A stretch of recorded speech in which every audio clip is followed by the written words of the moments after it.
abonne-toi à MySports.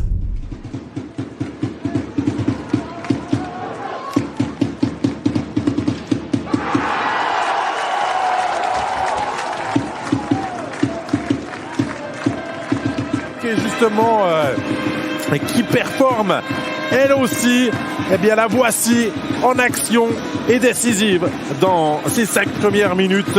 Ouverture du score trouvé par Dominique Obi, l'ancien du HCC, revenu ici à Turgovie.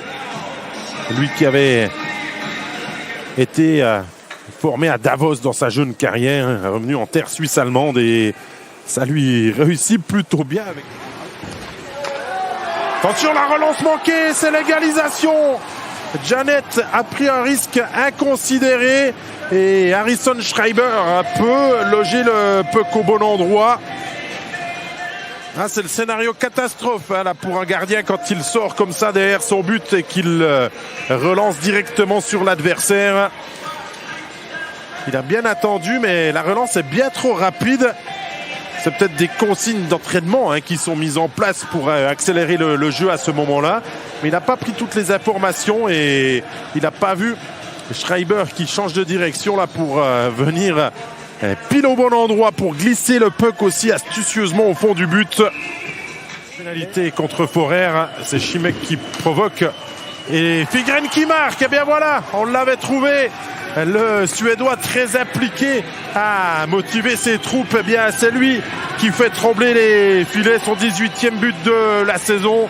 On disait qu'il avait une séquence un peu moins prolifique dans ses nombreux points qu'il cumule au fil des mois. Eh bien là, il est parfaitement placé pour mettre hors de portée Janet avec ce tir à mi-hauteur, plus haut que la botte, qui transperce la défense et le gardien.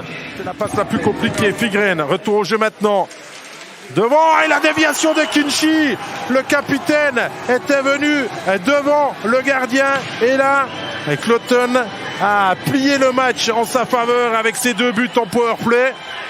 Il y a quelqu'un à côté de moi qui est assez content parce que c'est un petit peu ce qu'il avait pronostiqué, de dire ça peut faire très mal à cette équipe de Turgovie si Cloton marque, et Cloton marque 2 fois 3-1.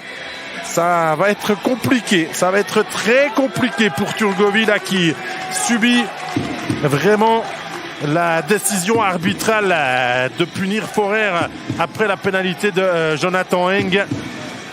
Et à 5 contre 3 puis à 5 contre 4, eh bien Turgovie n'a fait que constater finalement les... Et on va pas enterrer les Turgoviens, on va pas enterrer non plus le suspense, mais regardez là, c'est encore un contre avec Obrist qui s'en va. Obrist, et 4-1. Cloton est parti.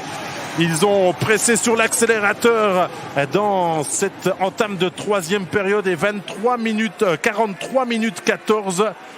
Et 4-1, 3 buts en à peine plus de 3 minutes pour les joueurs de Cloton.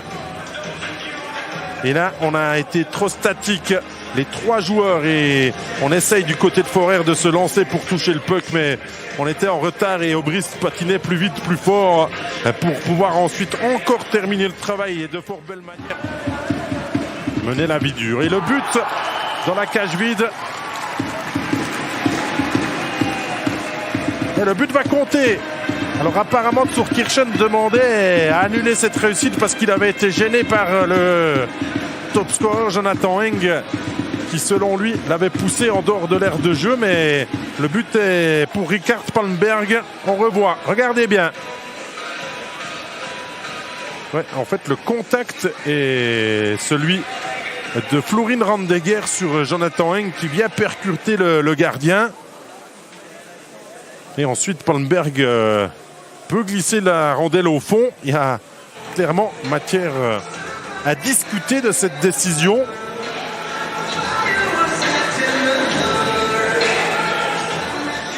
52 minutes 38 à l'horloge. »